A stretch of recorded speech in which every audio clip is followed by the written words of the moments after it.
La violencia hacia los jóvenes es en México un evento recurrente, cotidiano. Se revela de múltiples maneras, en la superficie criminológica de estadísticas oficiales abstractas, también en formas subterráneas, simbólicas, paralegales, potencialmente complejas. Anida en los imaginarios urbanos.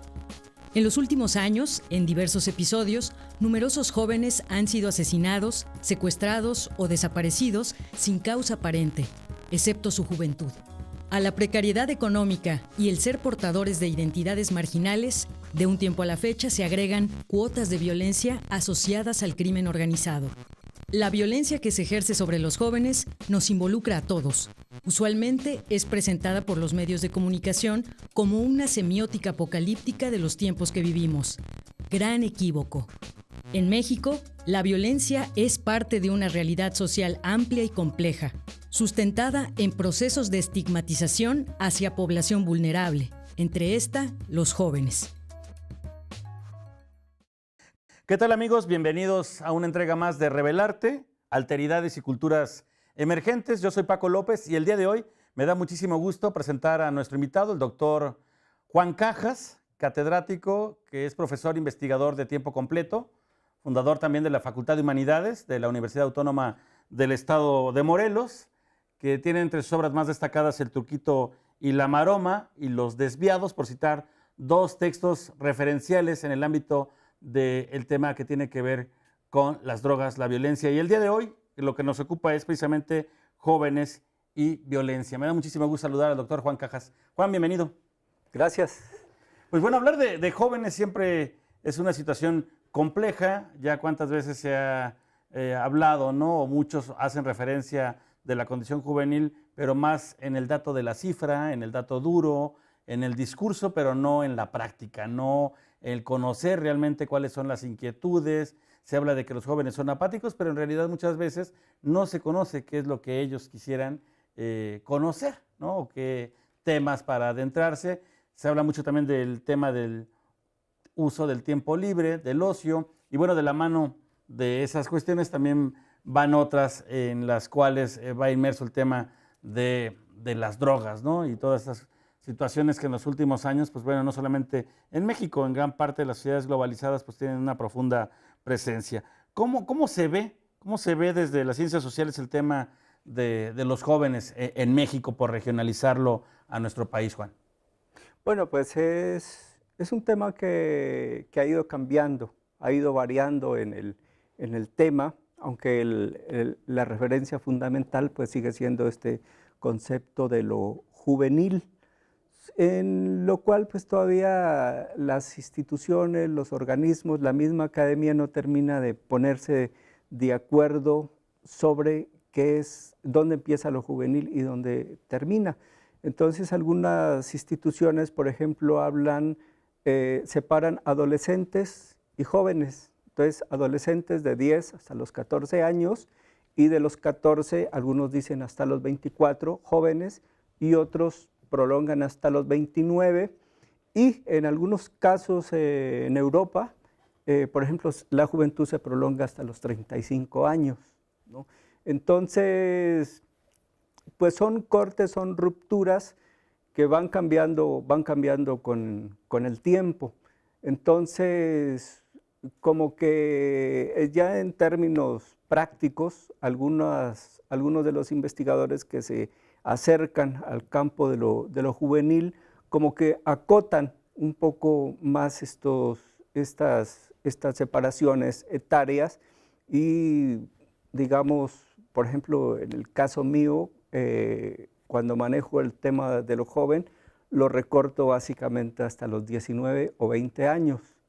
Y eso por los datos mismos que arrojan los informantes con los que trabajo, en los cuales, por ejemplo, ya a los 20 o 22, ellos mismos no se consideran jóvenes, se consideran ya adultos, se consideran como parte de otra cosa. Algunos porque ya han formado, digamos, su propia familia, ya tienen una pareja, se han reproducido, tienen hijos, y entonces esto como que les da otra condición. Pero igual, ¿no? La condición juvenil sigue siendo un campo de obligada referencia para las ciencias sociales.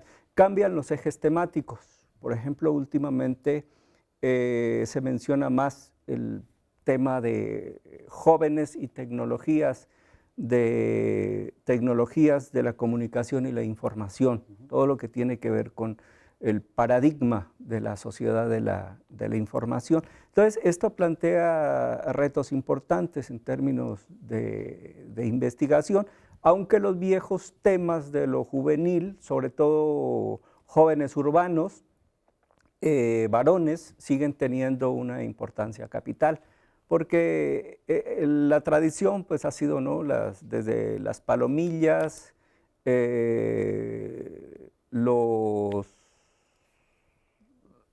chavos banda y las culturas juveniles, ¿no? Por lo menos es lo que plantea Reguillo, hace esta separación y luego agregaría, digamos, este cuarto bloque, que es este bloque asociado más con la posmodernidad o con la modernidad tardía, ¿no?, asociada al desarrollo de las tecnologías. Entonces, las ciencias sociales pues, están indagando el papel que tienen los jóvenes con estos medios, pero también esta ruptura generacional muy importante con, digamos, lo adultocrático, que siempre se manejó como oposición al mundo de los jóvenes, el mundo adulto y el mundo de lo juvenil.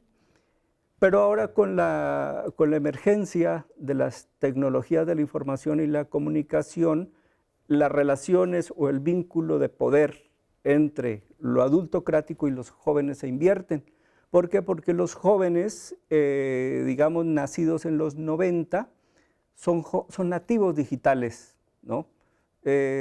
Son jóvenes que nacieron con las tecnologías de la información y la comunicación, en tanto que los padres pues vienen de la máquina de escribir y dan el salto, digamos, a la cibernética, a la computación. Entonces es un mundo incierto para ellos, que les demanda un aprendizaje, pero es un aprendizaje tardío. Estamos hablando de generaciones que pueden tener 40, 50 años, y entonces aquí se invierte el rol, porque los jóvenes pues, son los que se convierten como en capacitadores de los padres, incluso de los maestros. Entonces plantea retos, ¿no? Porque a través de las redes llegan sujetos extraños a la vida cotidiana que los padres ya no pueden controlar. A mediados de los 50 o los 60, los padres tenían control, agencia sobre lo que hacían los hijos. Entonces decidían cuáles eran las buenas y cuáles eran las malas compañías. Entonces, con fulano de tal puedes juntarte, con este no porque tiene conductas sospechosas, la otredad juvenil, ¿no? Las identidades, la música, la forma de vestir, la apariencia que de alguna manera, como dice Goffman, estigmatizan a la población juvenil. Entonces lo joven es algo peligroso, es algo que hay que controlar. Con la llegada de las tecnologías de la información y la comunicación, el ámbito de la intimidad se destruye y los jóvenes virtualmente pueden llevar a su casa, a su habitación, virtualmente a quien quiera, y esa parte no la controlan los padres. Los padres.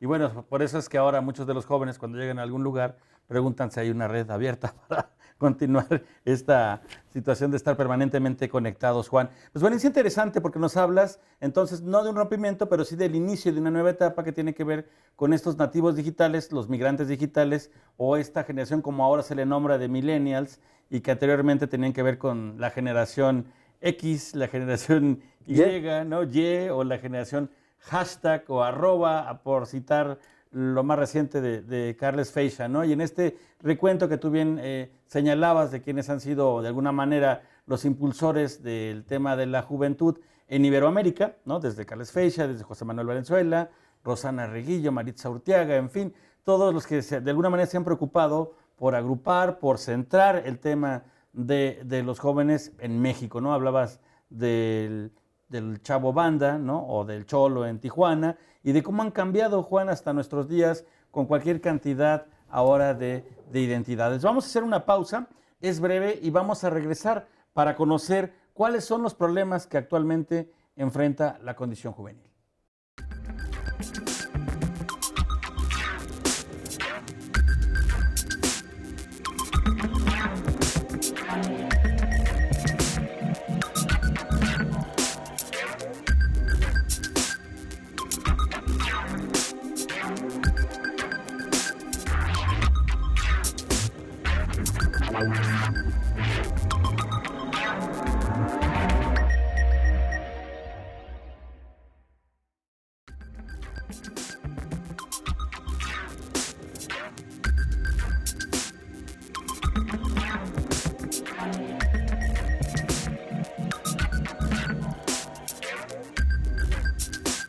Ya estamos de regreso. Recuerden que tenemos un hashtag, es Rebelarte, con B alta en medio, alteridades y culturas emergentes. Este esfuerzo que hacen los medios públicos de México y las instituciones de educación superior para poder conocer de la condición juvenil. Estamos hablando con el doctor Juan Cajas sobre violencia y jóvenes, y es precisamente el querer conocer cuáles son las nuevas interrogantes o problemas que aquejan o que tienen que ver con la condición juvenil. Juan.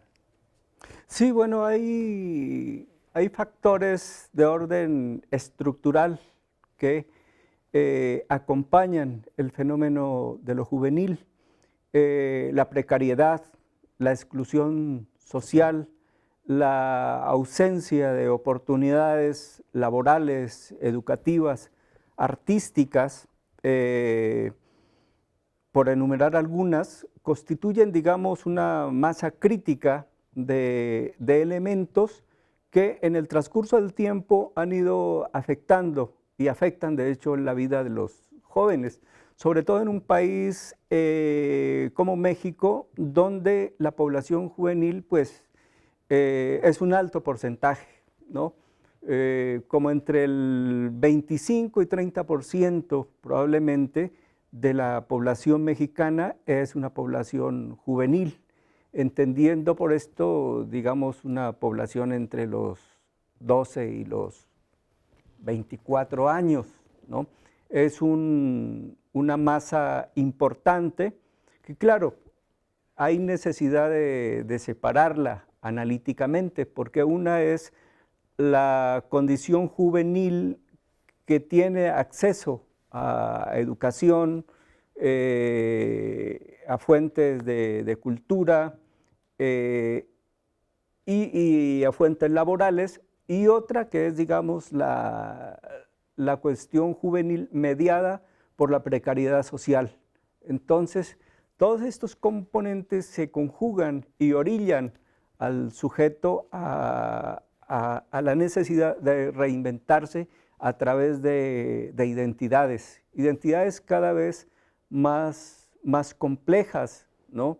Esta necesidad de reivindicarse en algo, de sentir que tienen como que un lugar en el mundo, o incluso el negar, por ejemplo, la idea de futuro, que también este es un elemento importante, presente en algunas agrupaciones, en algunos grupos, donde la idea de futuro ya no existe, y entonces la apuesta que plantean es como que del todo o nada, ¿no? Es el vivir ahora, porque finalmente las vías tradicionales de acceso o de movilidad social no existen para ellos.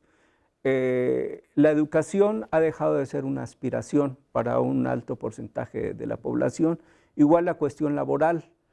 6 de cada 10 jóvenes trabajan en el ámbito de la informalidad. Muy pocos tienen, digamos, un trabajo que realmente signifique algo para ellos, ¿no? Es una actividad laboral como cualquier otra. De ahí, digamos, el reto que se plantea de que frente a una vida de exclusión o de precariedad opten por identidades siempre al límite, actividades laborales al límite. Hay un riesgo terrible, pero bueno, finalmente es la apuesta que ellos tienen. Bueno, en ese orden podríamos ubicar el tema de la delincuencia organizada, sobre todo cuando hay un margen de exclusión muy marcado, en donde la falta de oportunidad el que ya no represente ascender en la escala social, el tener incluso una carrera universitaria, como pasaba hace algunos años, o un padre que ejercía un oficio y tenía cierta continuidad, podía sacar adelante una familia de 4 miembros o 6 muchachos incluso, ¿no? Pero ahora vemos que esas limitantes han cooptado el camino para muchos jóvenes en México y, pues bueno, parece mentira, pero cuando se pide trabajo son una cantidad interminable de requisitos que muchos de estos jóvenes no tienen. Y por otro lado, la famosa no hay ni carta de recomendación, ni se necesita otra cosa, son contratados por, o cooptados por la delincuencia en el momento en el que ellos se presentan. Porque enfrente la cantidad de requisitos y de esta forma en que también la adultocracia ha ubicado a los jóvenes, pues los ha marginado. Y no solamente en el tema del trabajo, Juan, sino también en las mismas universidades excluyentes que no pueden ampliar la matrícula y se quedan marginados muchos de estos jóvenes. Sí, es el caso, por ejemplo, de la UNAM. La UNAM el año pasado dejó, creo que a cerca de 90,000 jóvenes por fuera del sistema educativo.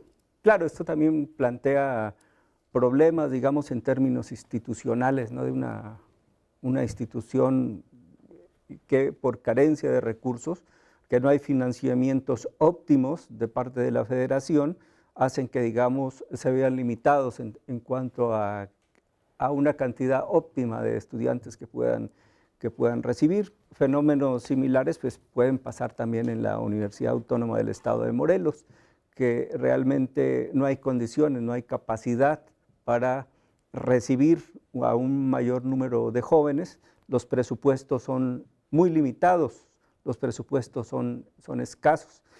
Entonces, claro, esta situación de precariedad, de ausencia, de ruptura con un presente que en una época se apostó como maravilloso o como posible, porque durante muchos años se nos vendió la idea de que a través de la educación podríamos llegar a ser alguien en la vida, ¿no?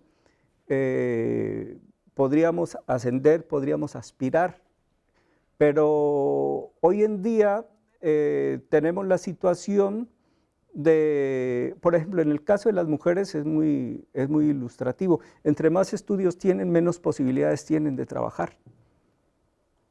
Entonces, de trabajar, digamos, profesionalmente, en empleos formales. Entonces, tienen que optar por otras vías, por otros lugares. Y en el caso de los jóvenes, pues, se ilustra un poco con este caso de antes me llamaban Tomás y ahora que estoy en la maña me dicen don Tomás, ¿no? Porque la delincuencia organizada, la maña a través de sus múltiples expresiones, ofrece posibilidades laborales, claro, posibilidades laborales siempre al límite. Podríamos hablar de unas identidades al límite en donde esto que yo he llamado narjóvenes, donde tienen posibilidad, digamos, de elaborar. México, se comentaba el año pasado en un evento académico, se ha convertido en una fábrica de sicarios, ¿no? Elena Azaola advertía que en las cárceles de México habían aproximadamente 1,200 jóvenes acusados de sicariato. Y eso, dice Víctor Quintana, es una cifra pequeña. Habría que pensar de que probablemente 3 o 4,000 jóvenes están en esa situación. Lo que pasa es que como no están indiciados, pero no han sido sentenciados, entonces el manejo de cifras duras, reales, se antoja un poco difícil. Pero es una realidad de nuestros días, ¿no? Que el narco está desplazando al Estado. El Estado no asume responsabilidades con sus jóvenes, entonces la delincuencia organizada les brinda la posibilidad de que sean halcones, de que sean sicarios, de que sean acompañantes, de que sean choferes. Y bueno, eso lo podemos ver en las mantas que aparecen continuamente en las ciudades del norte del país, ¿no? De esta manera, doctor, también se han generado como nuevas identidades, ¿no? En estos últimos años, proscritas o o al límite, como tú bien lo señalas. Vamos a hacer una pausa, es breve, y regresamos para retomar la charla el día de hoy en Jóvenes y Violencia, Violencia y Jóvenes, con la presencia del doctor Juan Cajas.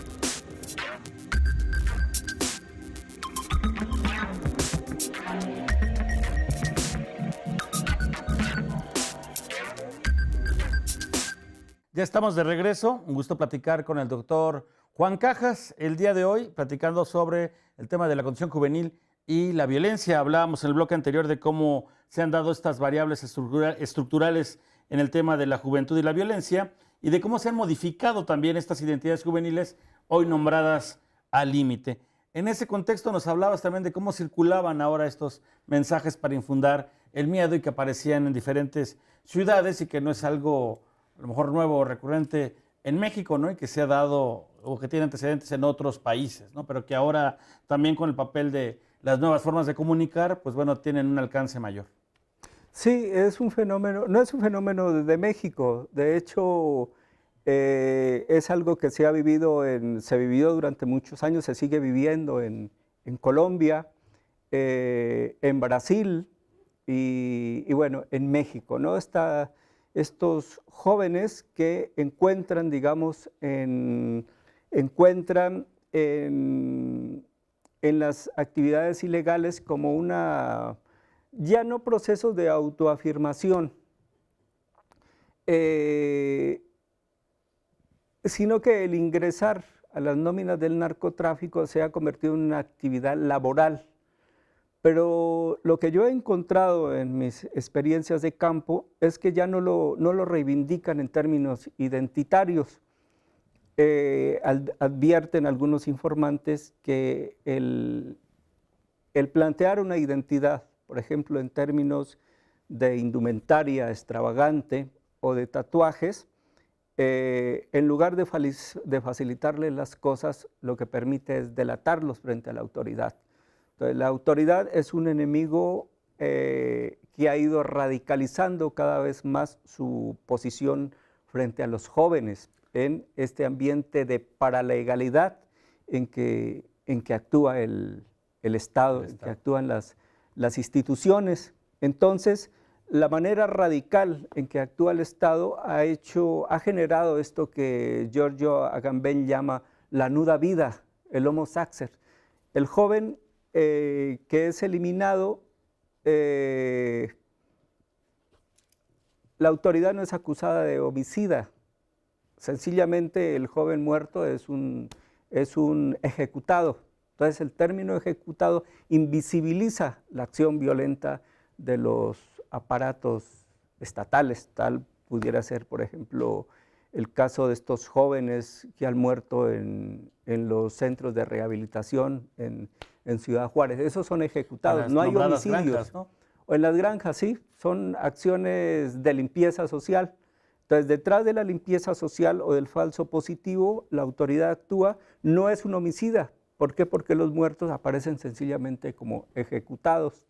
Entonces, frente a esa situación, la actividad al interior de la delincuencia organizada se asimila, se recupera como una actividad estrictamente laboral. El oficio no se cuestiona, ¿no? La prostituta no cuestiona al sicario, el sicario no cuestiona al secuestrador, forman parte, digamos, de un oficio laboral, de una red de trabajo subterránea. Entonces, ese es un aspecto que llama la atención. Podemos decir también que estos rasgos de identidad característicos que tienen que ver con la estética del narco han cambiado. Han cambiado el sombrero, el cinturón peteado, la bota por ropa de marca, camisas de diseñador, Bueno, ahí hay un fenómeno curioso que es el fenómeno de las buchonas. Las buchonas no necesariamente están vinculadas al narco, pero visten como las mujeres del narco, porque el término mismo de buchonas se utilizó, fue acuñado para identificar a las mujeres que acompañaban a los narcos en Sinaloa o también en Ciudad Juárez, ¿no?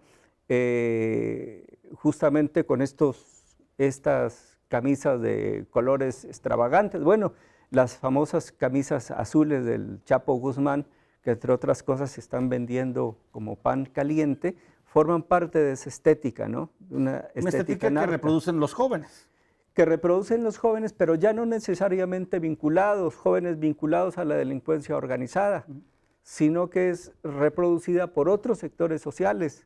Por ejemplo, en Monterrey es fácil encontrar en los centros comerciales, en los antros, mujeres que visten como las mujeres de los narcos, ropa extravagante, ropa cara, y no necesariamente están vinculados con la delincuencia organizada. Si tienen la posibilidad, se vinculan, pero es más una estética narca, es como el lenguaje mismo, ¿no?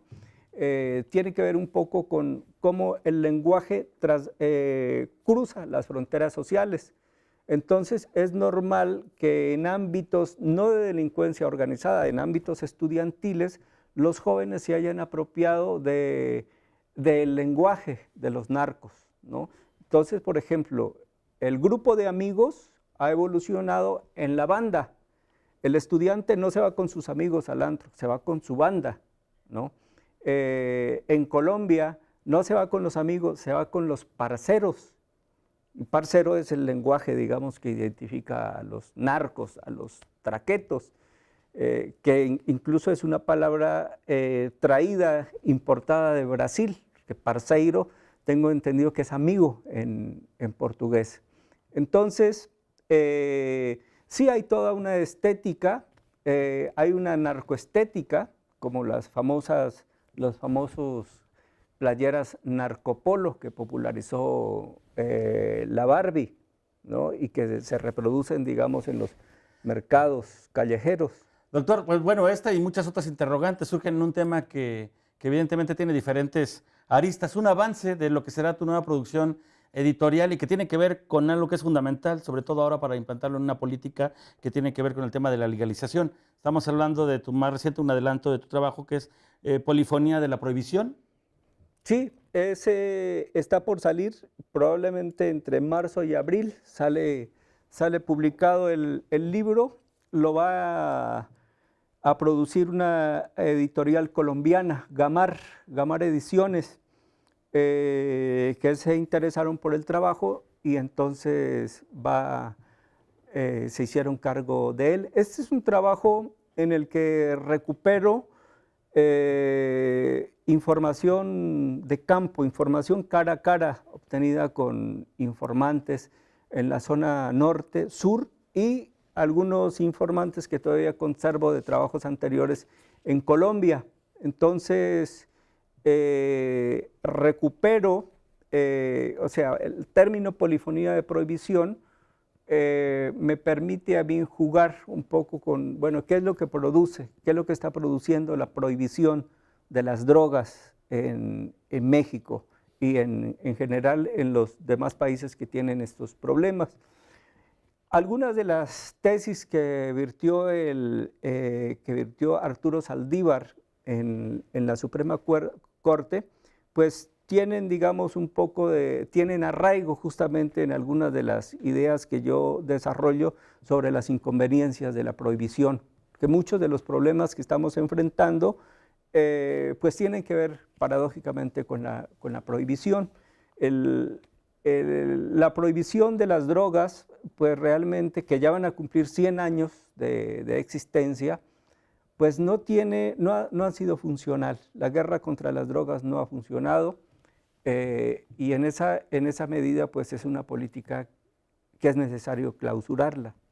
Y bueno, estaremos seguros de que en una siguiente entrega podamos entrar a fondo con respecto al tema de la legalización, esta prohibición y estas políticas que se están generando alrededor y que concretamente, si queremos regionalizar este problema, tienen que ver con México. La presencia del doctor Juan Cajas en esta entrega de Revelarte, Alteridades y Culturas Emergentes. Muchas gracias, un gusto. Igualmente, Paco, muchas gracias por invitarme.